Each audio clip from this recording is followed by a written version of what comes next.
Uzo.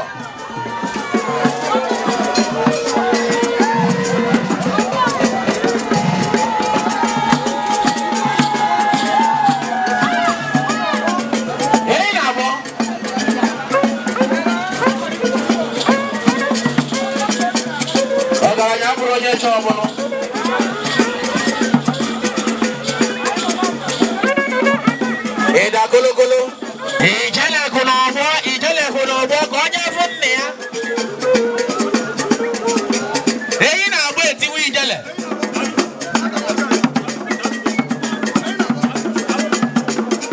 Ona eje konya funne ijele kita. Bigo no nya na efe no bo nya na efe no bo nya na efe no bo. Nya na efe no bo. Adile bora.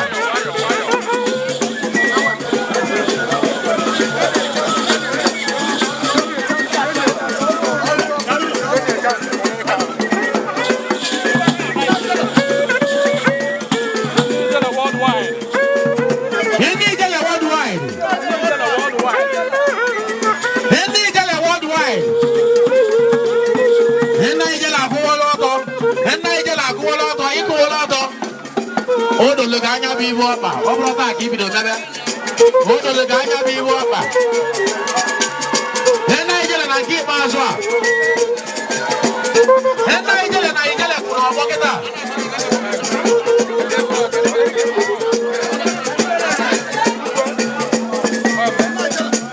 Hena ijele nyaki na hena ijele odo le ganya bibo apa.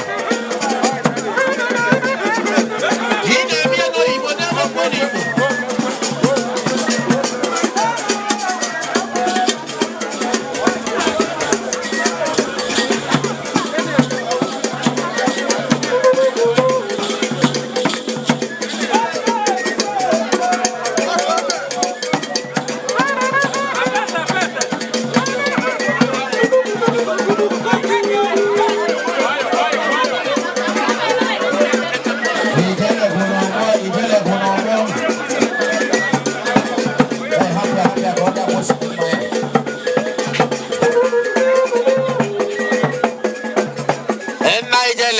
Ijele akulu woni roge.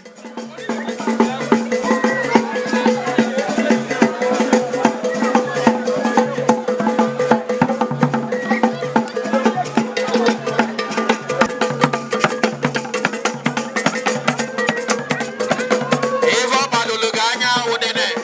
Evo badulu ganya na ijele.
Okoko